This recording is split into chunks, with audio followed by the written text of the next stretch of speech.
Hi, and welcome back to your Puppy Blueprint, where you can stop guessing, wondering, and Googling how to have a well-behaved puppy and discover how to turn the chaos to calm. I'm your host, Kelly Fahey, and I'm joined with Kayleigh Sullivan today. Before we get started, I want to tell you a little bit about Kayleigh. Kayleigh has been training animals for over 10 years. For 8 of those years, she's been training elephants using positive reinforcement-based training. She graduated with a BA in animal sciences with a focus on animal behavior. Kayleigh has experience working at veterinary clinics, volunteering at animal shelters in the behavior departments, and many years working with exotic animals in sanctuary and zoo and aquarium settings. Kayleigh graduated from the Karen Pryor Academy, and she believes that training is incredibly important to the welfare of any animal under human care, no matter the species. Kayleigh enjoys teaching people how to effectively communicate with their dog, and she believes in having a clear level of communication in both directions to set you and your puppy up for success. And today, Kayleigh and I are going to be talking about enrichment. So welcome, Kayleigh. I'm so excited to have you. Hi, thank you for having me. I'm really excited to be here. Yeah, and I love this topic too. I mean, it's a very important topic. It involves a lot of different things. And, puppy parents might have heard this word like enrichment. They might have been told, be sure to provide the right enrichment for your puppy. Make sure you provide enrichment for your puppy. And by definition, enrichment is the action of improving or enhancing the quality or value of something. But what exactly does that mean for puppy parents? What is enrichment? Yeah, that's a great question. So I also feel those are all great statements. We do hear that a lot, like, oh, make sure you're using enrichment. Another thing we also tend to hear a lot of is make sure you're meeting your puppy's needs, your dog's needs. And we hear that a lot, but what does that mean exactly? So when it comes to enrichment, what I like to sort of break it down into is it is simply providing the ability for your animal to display species-specific behaviors. So what that means is, what does species-specific behaviors mean? So for a cat, that could be scratching. That's a species-specific behaviors. Dogs don't necessarily scratch the way cats scratch. For elephants, it would be sand dusting. So sand dusting has a specific purpose of providing sunscreen and bug spray. So that's something specific to elephants.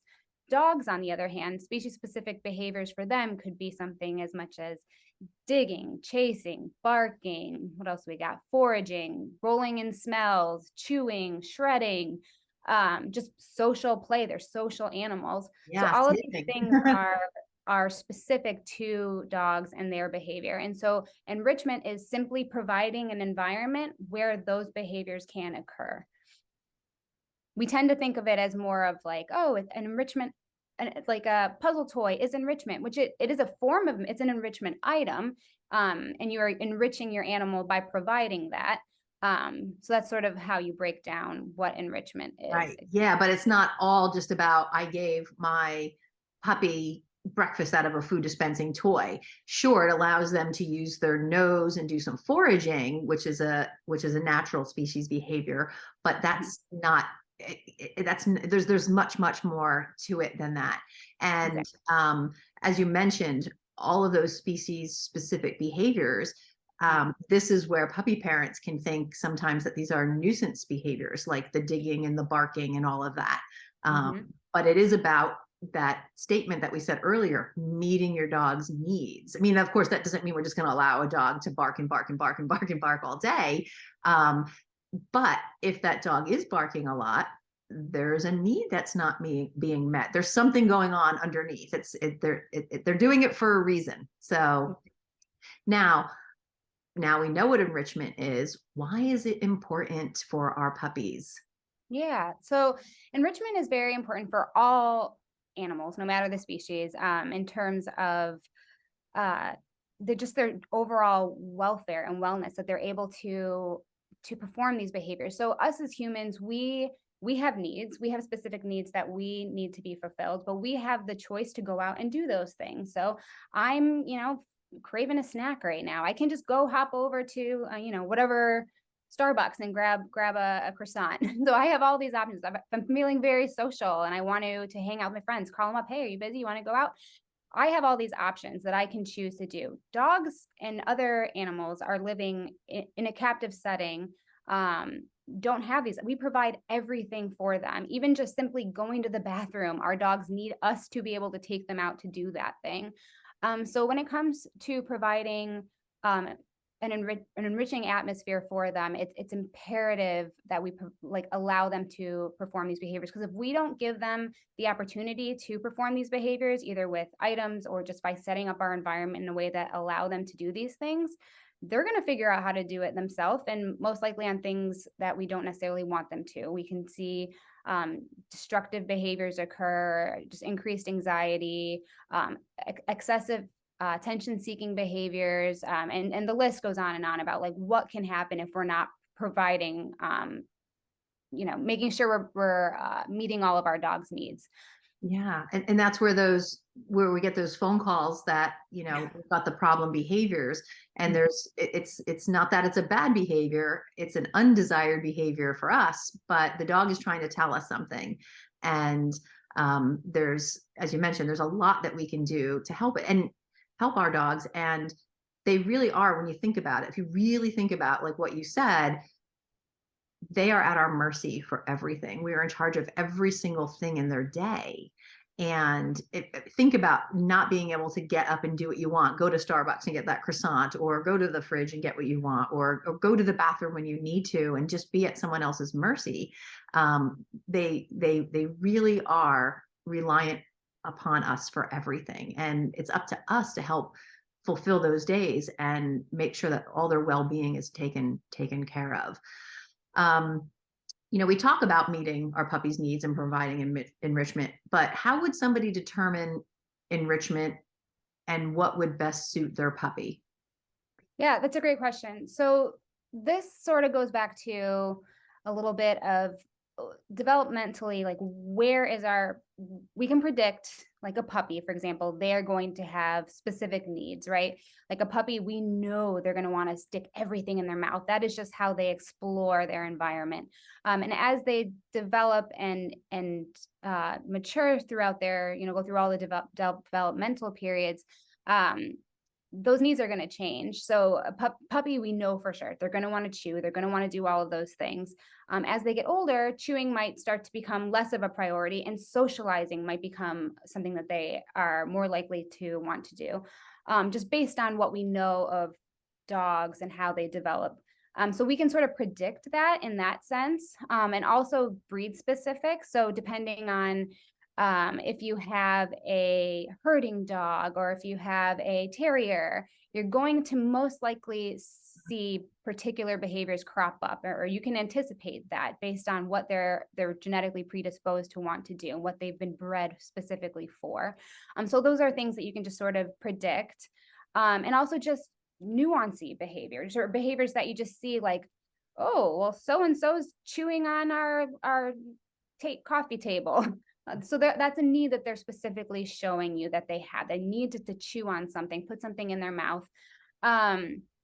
So in that sense, there's so many, I have brought a bunch of enrichment items, but when it comes to that, you can think about, okay, so they definitely have a specific need that they're showing us. They need to put something in their mouth. And what is that material? So what is it that is it? Is it, would I give them something rubbery if what they're wanting to chew on is a wood material? So really just sort of breaking down, like, what is it about this? What is this behavior providing for this animal? And how can I help meet that behavior in a way that's appropriate and safe? Yeah. And, I want to go back to the chewing a little bit, because puppies, people think, well, I can't wait to get out of this phase where that puppy is chewing. But our dogs have that need to chew for their entire lives. And some dogs are going to be bigger chewers than others. And so when that puppy phase is over with that biting and that chewing, it's not actually over with. It's going to be different. It's going to be better, because we're going to be at that teething phase. But that doesn't mean that our puppy isn't going to still have that need and that desire to chew. And I love what you said about providing different items for your puppy, because you probably hear just as much as I do about how, well, I gave him this and, it didn't work. But it doesn't matter if we gave them something really hard in this moment, when what they're looking for is something a little bit softer, that's a little bit more soothing. Or if we provide them, like you said, that rubber toy when they're looking for something that's more wood. So identifying, what it is that's going to be best and giving a little bit of a variety and choice and letting your puppy pick what they want is really going to help you with your sanity, and it's going to help Yeah. meet your puppy's needs as well. I know you mentioned you brought a bunch of different enrichment things, and so people love a good visual aid. So Oh, feel I free have to them. share. Okay. Feel free to share. So one thing that I particularly, especially for our shredders, so the dogs that you tend to, and I want to preface this with like anything that you use with your animal, please supervise them and make sure that they're not ingesting any of these things, or, check with your vet to make sure that that this is something that your vet approves them to have as well. Because for some dogs, your vet might not be okay with that. And that's perfectly fine. We'll figure out a different way. But I just want to make sure that we know that before I show them what I give my dog. Yeah, because some dogs will shred stuff and leave it. Some dogs will shred some things and put it in their mouth, but not swallow it. And others, well, they're a little bit of a garbage disposal. Yeah. So we definitely want to be careful when we're providing any sort of item to our puppy. But so shredding is a big one that I know a lot of dogs do. And so one thing we hear about, so for example, I'm just going to say shredding, just like shredding the carpet. I'll have some clients, they'll be like, oh, my puppy, I give them all these toys, but they just keep going straight for that carpet and shredding it. Or I'm reading a book and they start tearing off the paper, and or magazines, they'll find magazines, they're tearing up. So again, this is a need that our puppy is showing us that they need, to just that act of shredding. It's a natural, normal dog behavior. And so we'll get, the question a lot of the times, well, wait, if I provide that, if I allow them to do these things, then aren't they just going to, think it's okay to just destroy, grab a book off the counter and destroy? But it's actually the opposite. What happens is that if we provide them this outlet in an appropriate manner, then they won't feel the need to go out and seek these items to destroy. Instead, we're going to provide, here, this is for you. Go ahead, go to town, destroy. And again, we want to monitor and make sure that they are actually doing that behavior, because if they aren't, then we have to reevaluate, find something else where they can perform that behavior. But this is one great, it's so simple. It's just a box. And it depends on the level of difficulty. So I will just hand my dog either a cereal box or even just a regular Nespresso box. This one has actually been chewed around a little bit. And just let him go to town on it. He can just chew if he wants. And I can up the ante a little bit by putting some paper in there for them to shred. This is just packing paper.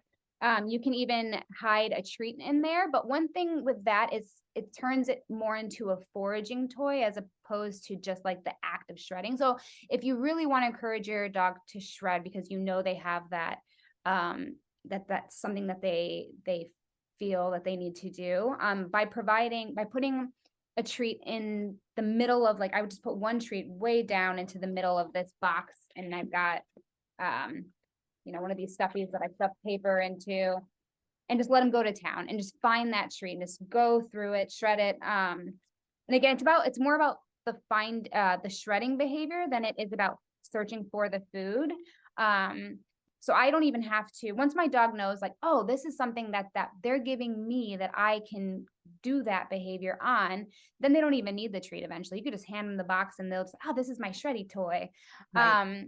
So that's one option. There are a bunch of other, this is actually for those dogs that chew on wood. This is actually like a sticky wood material. And I really like this one a lot, for our wood chewers. What other items do we have? I've got a lot of foraging. So the act of foraging, dogs that tend to pick everything up off the ground when you're out on walks, like this would be, they have that need to forage. So having a snuffle mat is a great outlet for that behavior. What a snuffle mat looks like, it's just basically a doggy carpet that's designed for you to put a bunch of kibble in, and the dog will just snuffle around and sniff and pick up all the scraps. Different puzzle toys, because I got so many. And then another fun one is even just using a towel at home and putting some kibble inside of it. And I've got some kibble pieces here, and you can just wrap it into the towel. And if you go online, there's a bunch of different methods of how to fold the towel to make it a little bit more difficult for your dog, but I would start off pretty simple. But again, this is just another foraging activity for your dog. Yeah. And I love what you said about, because that is the common thought with people is, if I give my dog the box to chew, then they're going to chew up more things. If I give my dog, this to shred, then they're going to try to shred more things. But your dog is already trying to do those behaviors on the things you don't like. So you're not encouraging it, you're actually satisfying the need in a healthy way, because we don't want them, digging and shredding the cushion of our couch. We don't want them chewing the dining room table leg. So the thought is we got to stop it, but we can't stop a natural need and a natural desire. We have to find the proper outlet for it. And this is where that enrichment comes in. And as you showed with a lot of those examples, there's plenty of ways to do it. The snuffle mats are great. Maybe it's snowy outside on, because you can usually use the grass too. Grass is a great way to do it. It's the nature snuffle mat. But if it's snowy outside, I know here in New Jersey, we're getting ready, we're winter time, we're going to be getting snow soon. It might not be as easy to go outside. And some dogs might like to find those treats, in the snow, others might not, but then you've got the snuffle mat for indoors. So some activities you can do outside, some you can do inside, depending on the season, and help satisfy those needs. And the boxes, I always tell everybody, there's probably not a box that goes in our recycling that doesn't get used. Yep. Yeah, you don't have to break down the recycling in our house. The dogs do it for us. And as you said, knowing their level of difficulty that they can do is important, because you wouldn't want to give a little puppy maybe a really sturdy box that you got for delivery that might be too hard for them, but that macaroni and cheese box or that cereal box or that McDonald's cup that you had from your iced tea that you came home and you rinsed out.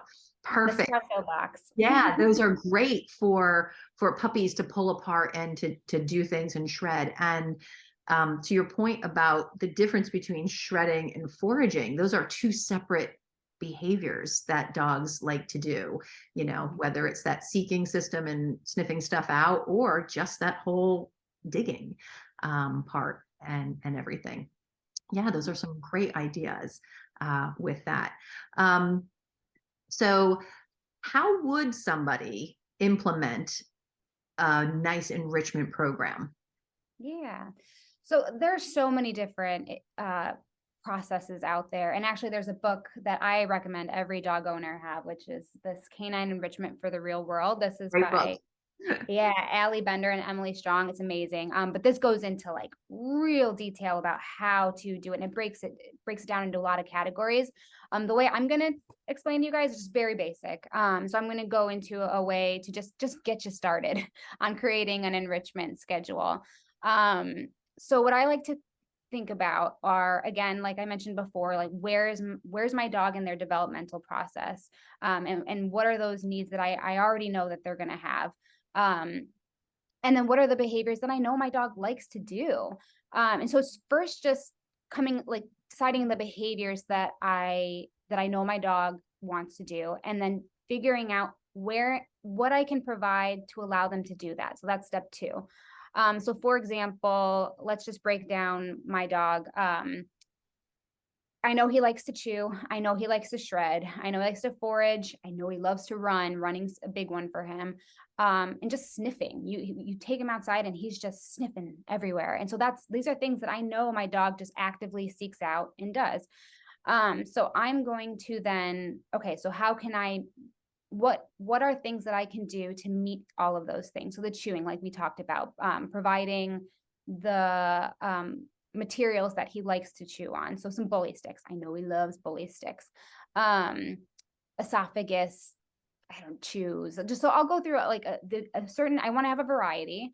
So it's not just the same thing every day, because that can get boring too. So I know he likes to shred, so I'll provide some boxes, paper, head of lettuce, celery. So these are just things that I'm sort of action items that my dog can do. Foraging, so feeder puzzles, like I mentioned, snuffle mats, nature snuffle mat using the grass, like Kelly mentioned. And for running, I know, so if my dog plays with another dog, he's going to be running. Playing fetch with him is the act of running. even just recalling back and forth with my partner. He's running. So for sniffing, just going on a sniffing walk, where he leads the way. There's no destination.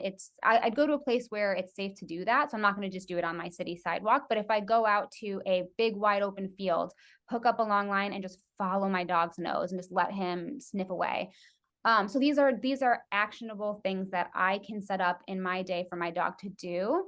So I'll break those up into different categories. So we've got our social needs, our cognitive needs, just general sensory needs, physical needs, and nutritional needs. And so all of those actionable things that I mentioned, we can put into those categories and put into multiple categories.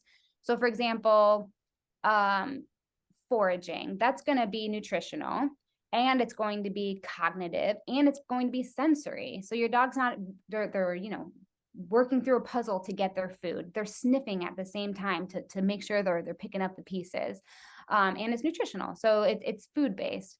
So those are 3 categories that just that one item takes care of. So what I try and do every day is I just start off with whatever you can fit into your schedule. So for example, every day of the week, I'm going to try and knock out one of those categories. So I'm going to knock out, one time each of those categories. So social, cognitive, sensory, physical, nutritional. So like I said, the puzzle toy is going to take care of 3 of those. So cognitive, physical, nutritional. There we go. Great. So now I only have social and sensory left. So what can I do? Play tug with my dog. That's social. So that's one right there. Which one was I missing? Physical. Yeah, that's physical. Tug is physical as well. So social and physical. So if I can fit in a puzzle toy and tug for that day, then I've met those basic components of social, cognitive, sensory, physical, and nutritional.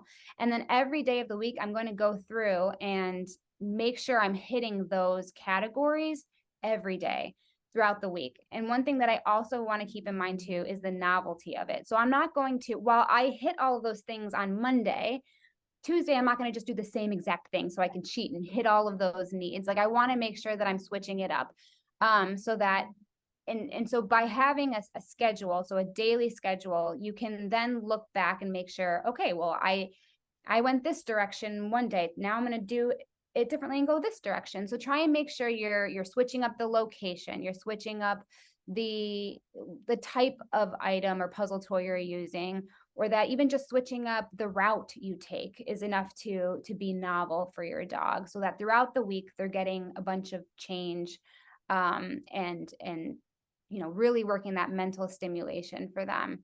And then through that, so once you've come up with a pretty solid weekly schedule where you're hitting all of these needs throughout the week, then analyze it at the end of the week. Be like, okay, we did this experiment. We did all of these things for a week. Is our dog still showing us that we're not quite meeting all of their needs? So for example, if you take your dog out for a walk, are they still nose to the ground, not able to really, they're just really showing you that they have that need for still sniffing? Then all right, well, let's up that ante next week. So then we'll go into the sensory category. Instead of maybe once a week, we're going to really amp that up a little bit and add maybe 2 times a week we're going to have some sniffing activity.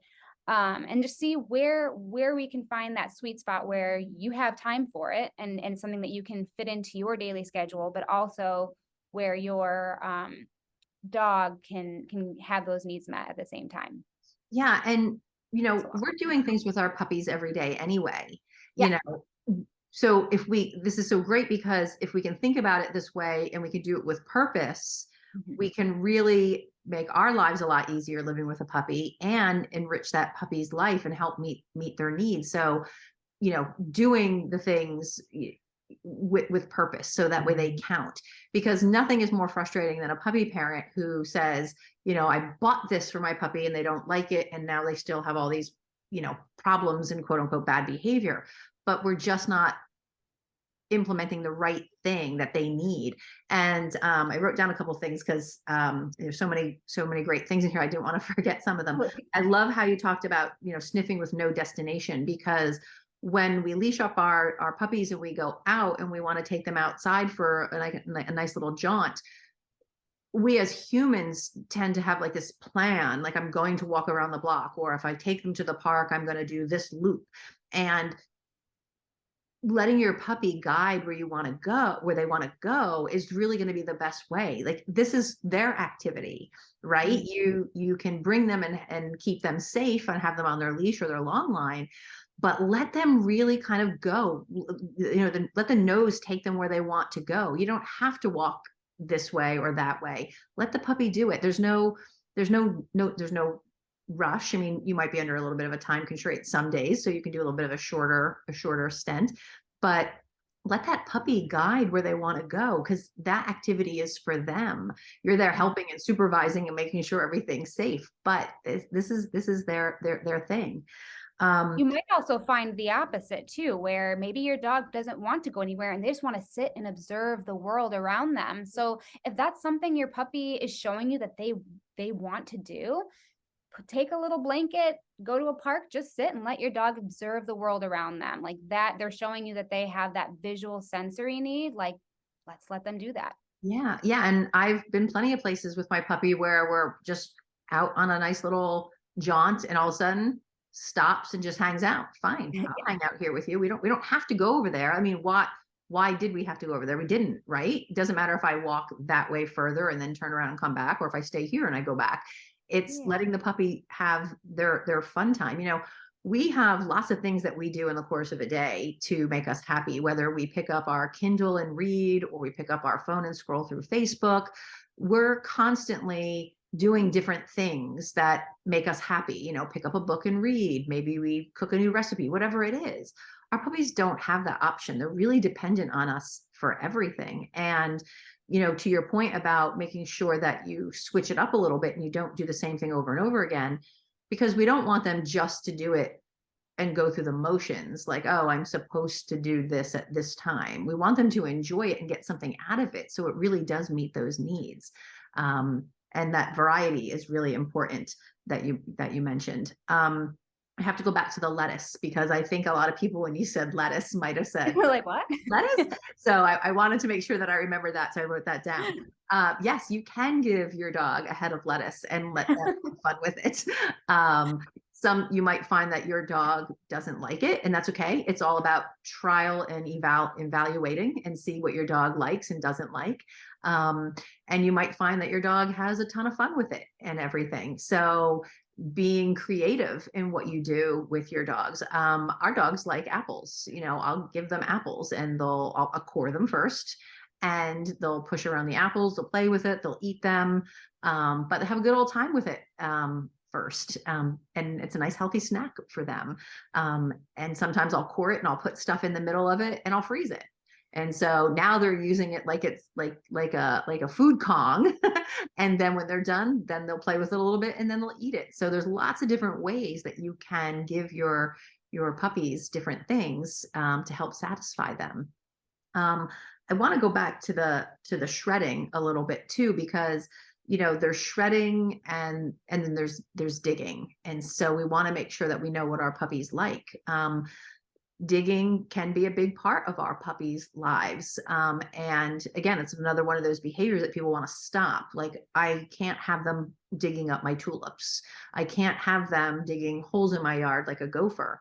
And again, we're not going to stop that. But if you know that's something your dog likes, because some dogs are big diggers, some are not big diggers. Terriers. Yep. Yeah. And so giving him an outlet for that is really important.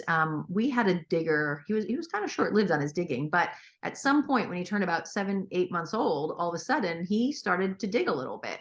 Not a lot, just a little bit, but obviously he was telling me something. So we went and we got somebody who's getting rid of at like a rummage sale, like one of those the little tykes or the step 2 toy sandboxes and little pools that have the lids. Got one of those, trekked it home, mixed it with some sand and some dirt mixture. Boom, made him a dig box. We didn't have any more holes in our yard because he had a natural place to do it. He got to do it, kept my sanity. And he didn't dig for life. He probably dug for about 6-7 months, and I opened it for him one day and he didn't want it. And I said, okay, maybe this doesn't feel like it today. Opened it for him again another day. He didn't want it. After that, didn't feel like digging anymore. So sometimes our dogs will do these things because it's something they really love. Sometimes it might be something that they do for a short time and they don't want to do it anymore. And that's why knowing what they like to do is really important, because it doesn't do me any good to say, well, here's your dig box, dig. If he doesn't want to do it, he's going to find another creative outlet for that energy that he has, and he'll pick his own activity. Yeah. Yeah. So determining those natural behaviors your puppy has a preference for is really important to help provide this outlet. So as you said earlier, like really think about what is your puppy telling you in the course of the day? Are they chewing on your dining room table leg? And then when they stop chewing on that, are they going to like the leg of the sofa? Maybe they're telling you they need something hard to chew on. Are they chewing on the sneakers? Maybe they need something soft to chew on. Our puppies are giving us lots of clues during the day to what they really need. We just really have to listen and watch and see what it is that they're looking for. Now, did you have any kind of sample schedule that you might want to share with us? Yeah, so it's very rough, very rough. I made it right before this, just because I wanted to show you sort of how simple it could be. Just to get started with a schedule. Can you see this okay? I can, and I see an adorable kitty on your screensaver, Oh, on yeah. your background. That two of them. So this is essentially what a very basic schedule could look like, where I have, Sunday, Monday, Tuesday, Wednesday, Thursday, Friday, Saturday. And then on the side here, I have listed off the specific activity. So I've gone through already, what are the behaviors my dog likes to do, right? So I know he loves to play tug. I know, he really enjoys training sessions. Social, he likes to play and run. So doggy play dates. So I took all of these things and I put them into categories, those 5 categories that I mentioned. So social, cognitive, sensory, physical, and nutritional. And some of these things meet multiple needs. So you'll see hiking here is both sensory and physical. And we can also probably say it's cognitive as well, but I'm just going to keep it simple by having 2, at minimum 2 for each, or sorry, maximum 2 for each. So play meets both the social needs, or playing tug, sorry, is social and physical. So based on this, I'm going to then work on the daily schedule of, okay, so I want to make sure, just to start, that I'm hitting one of these every day. So one of these categories, social, cognitive, sensory, I want to hit every single one once a day. And I have that up here just as a little reminder, one time a day, one time a day, one time a day, just to start to see, okay, I want to just get some enrichment schedule. I just want to get it going, making sure that I'm being proactive about meeting my dog's needs. And then, so based on this, I already created Sunday. I know Sunday is a pretty busy day for me, right? I've got Sunday football with my friends, so I'm busy that day. So I'm going to keep it pretty simple in terms of what I can provide, but I'm going to make sure I'm still hitting those needs. So a training session. This could be just a 15-minute 10-15-minute training session. So with the training, if I schedule in a quick training session, well, we've got, let's see, I'm already meeting the social needs, and C is cognitive. So there we go. I've got those 2 down. Now I have the other 3 left. So in terms of, I'll add a chew in there. Which one did that mean? That's sensory needs and nutritional needs. A flirt pole. So that's the physical. So that's the only one I'm missing out of the training session and the chews. Based on the little what I've made.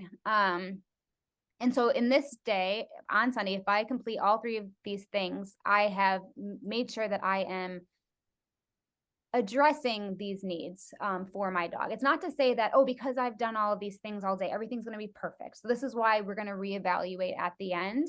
But I'm just making sure I'm hitting these categories every day. So Saturday, let's see. Let's do Monday together. So I want to, let's see, I have time for a good sniff walk. So I'm walking my dog anyway. So I might as well turn one of those walks into a sniff walk, where instead of going down our regular route, we're just going to go to a park and I'm just going to let him sniff. So I'm going to take this one, copy it, and then I'm going to paste it on Monday. Okay, so I've got that taken care of, which is cognitive and sensory. Okay, so I still have physical left. Let's see, where can I add? Let's go to physical. Let's see if I can I'm gonna play fetch for a little bit. So there we go. I'm taking care of that physical need, getting some exercise in. So I've got some fetch in on my Monday. I'm gonna look at my schedule. Can I fit that in? Yes, in the afternoons I can fit in a little bit of fetch. And then what else am I missing? So I'm missing a social component and a um Nutritional. nutritional component. So let's see, social, I'm going to let's do a training session. So look, I'm gonna do cognitive and I'm gonna add. It's okay if you add an extra. So I've got cognitive on there, but I'm gonna do it again. That's perfectly fine. And then And short little nutritional. training sessions are so easy to fit in with puppies because there's things we want to work with them anyway, and working in those short sessions is perfect. I always say I call it like my microwave training when I'm busy. Like I'm waiting Yeah, for my lunch to heat up in the microwave. Boom, I'm working on something for about 3 minutes. That yeah. counts. And so I just added for nutritional because that was the only one I was missing is a Kong wobbler for the day. And I'm already feeding my dog anyway. So if I'm going to add this that takes no time for me to put it in a bowl versus putting it in the Kong wobbler, but it's going to mean the world for my dog in terms of their mental stimulation. So there we go. So this is basically how I broke out this day. And I'm going to obviously double check, make sure that like, okay, is that something that I can generally do on Mondays? Yes, that's definitely doable. And every day I'm going to go through this and just make it for my week. And then at the end of the week, I'm going to analyze this and see, okay, am I seeing any destructive behaviors come up? Is my dog showing me that they need more of something or less of something? Maybe, I'm trying to play tug with my dog. My dog's like, no, I'm good. I don't need that today. And that's fine. Our dog's telling us that that's not a need that they necessarily need, but at least we're providing them that option. And so yeah, it's all about analyzing it, going over it. And again, as your dog develops and as they age, these needs are gonna shift. Mhm. And this was based on specifically what I developed for my dog and just the things that I know he likes. And so when you're going through this, you're going to create your own list and determine, okay, what do you have to offer your dog in the environment that you have, the items that you have, what you have the ability to go and get, what you already have that you can do. And then that's where you're going to create this calendar for yourself and base it on your dog's needs. And what's so great about this is going to give you data on what your dog likes or doesn't like, and everything. Because again, we often hear, well, I gave them this and it didn't work. Well, probably because they didn't like it, right? Or it wasn't something that they felt like doing at that moment. So this really lets you see also as you're doing it and doing this little bit of trials, as you're getting to know your puppy and as your puppy grows, what do they like? Thinking about tug, not all dogs like to tug. So we can say, well, I tried to play tug with my dog, but they didn't want to do it. And then that's it, right? That's all we've done. Just because the dog didn't want to do that doesn't mean that the dog doesn't want to do something else. We've had dogs who like to tug. We've had dogs who don't want to tug, but they do like a flirt pole. Mm-hmm. And so they like to chase that and they like to be able to pounce on it and grab it, but they don't really want to tug. And so the fun for them is that chasing and that pouncing. It's not about the tug and everything. So knowing that is really important. Same with fetch. We've had dogs who love to fetch, and we have dogs who you can throw something, they look at you and go, okay, great, now you go get it. And everything. And if your dog doesn't like to fetch, that's okay. You don't have to make your dog fetch, right? Like imagine you not wanting to do an activity and then somebody making you try to do it. That's no fun. That's taking the delight out of everything. One of my dogs who's no longer with us, he would fetch his own way and he'd love to play this game. And so that's how we played it with him. I would take his toy, I would throw it, and he'd be so excited to see it be thrown. He'd see it hit the ground and he'd run after it and he'd pounce on it like a cat. And then he'd get it and he'd run and he'd trot off with it a little bit in the yard, and then he'd lay down with it or sit down with it. And so then I'd go get it and he'd be all excited and I'd throw it again and repeat. And that's how he liked to play it. But if we throw the toy and our dog doesn't get it, we can just say, oh, well, he doesn't want to play. Well, he just might not want to play the I'll throw it, you get it, and bring it back to me game. He might like to, and Cooper loved this game. He'd see the toy come out and he'd be all excited, and he couldn't wait to play his version of fetch Yeah. and everything. And so, playing how your dog likes as well, instead of just saying, well, they don't like it.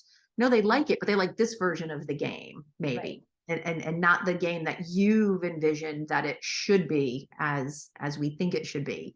Yeah. And everything. Just And that's also, why I love for these specific categories, you want to make sure it's tailored to your dog's specific needs. Mhm. So for that dog, it wouldn't necessarily be labeled fetch. It would be his fetch or his type of fetch. But it's yeah, definitely exactly. making sure that that your dog wants to do these things, and that and the reason we created this list is because I know that my dog has a need for this thing, Mhm. likes this thing, and I'm making sure that I put it into my daily schedule so Yeah. that that needs being met on a regular basis, or at least trying to analyze how much of this does my dog really need. You can get even more thorough and put the amount of time that you're spending on these activities to see, like, okay, this is how long he liked to do this for. And then, and again, just about gathering data to make sure,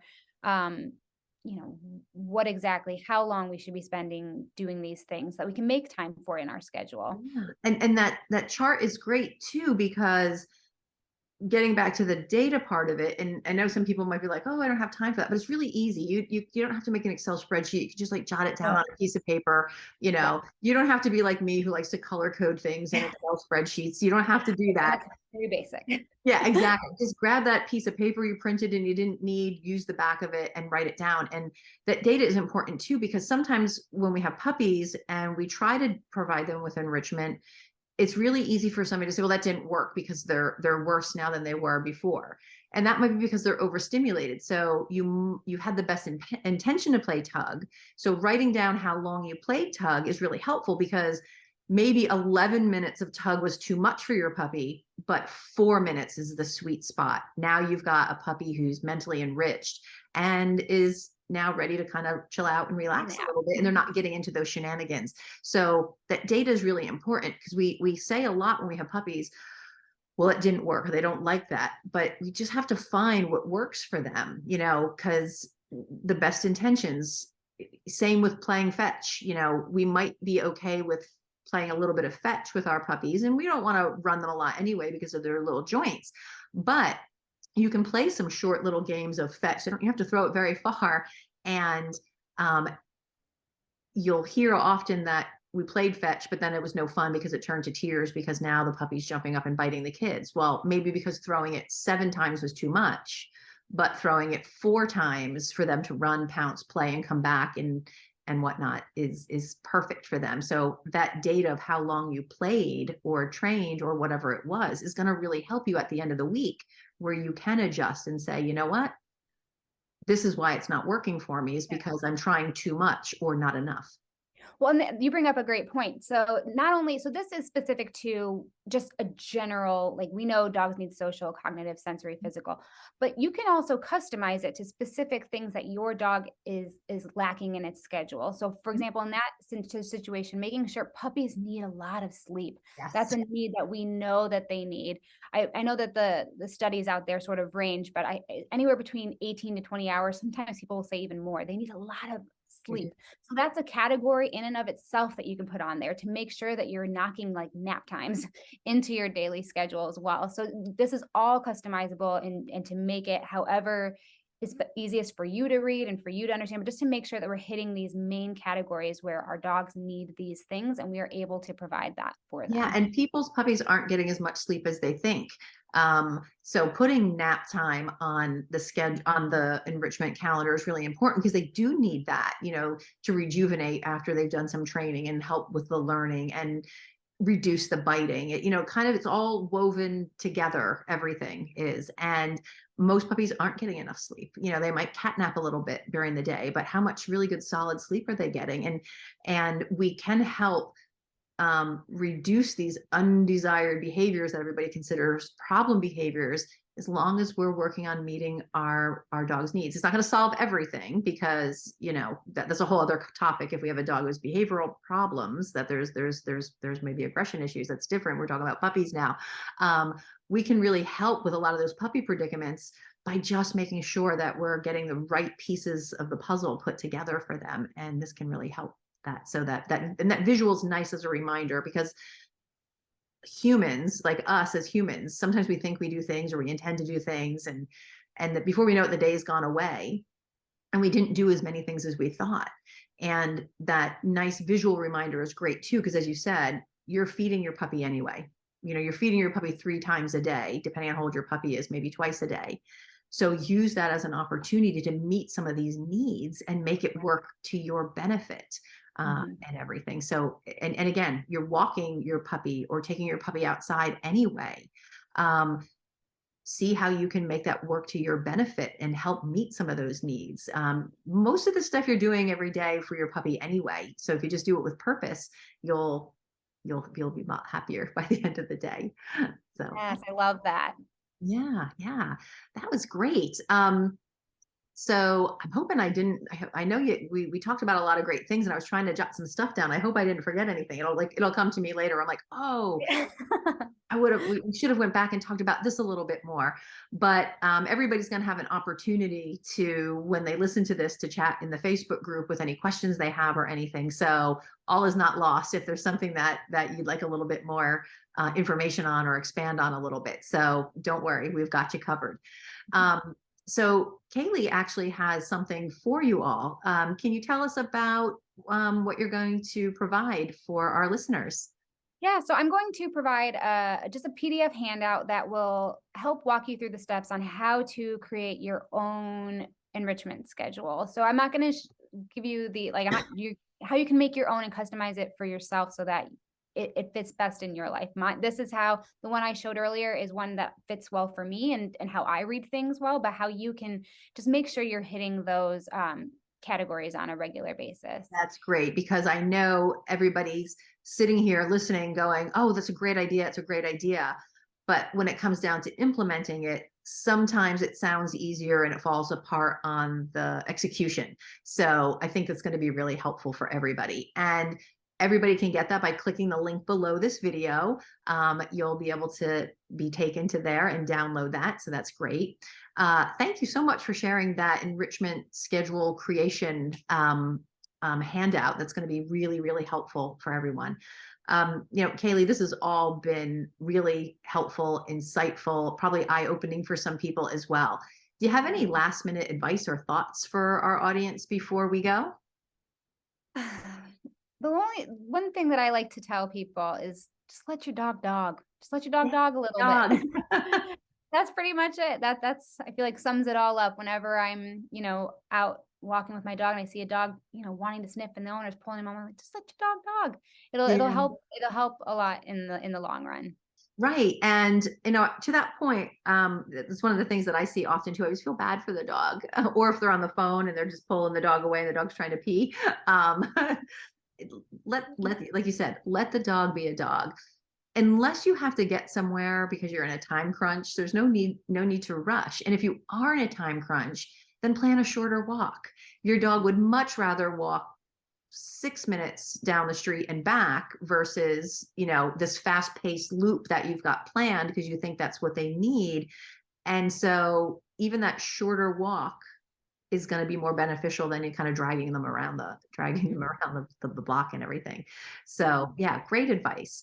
Thank you so much for joining us today and, talking to us about this really, it's such a necessary topic, enrichment, because it really does help meet our dogs, our puppies' needs and everything. So I think this is really eye-opening for a lot of people. Thank you so much for that. And thanks to all the puppy parents out there who want the very best for their puppy and tuned in today. Don't forget to grab your free gift from Kayleigh in the link below. Have a great day, everyone. Thank you. Bye. Thank you. Bye-bye. Bye.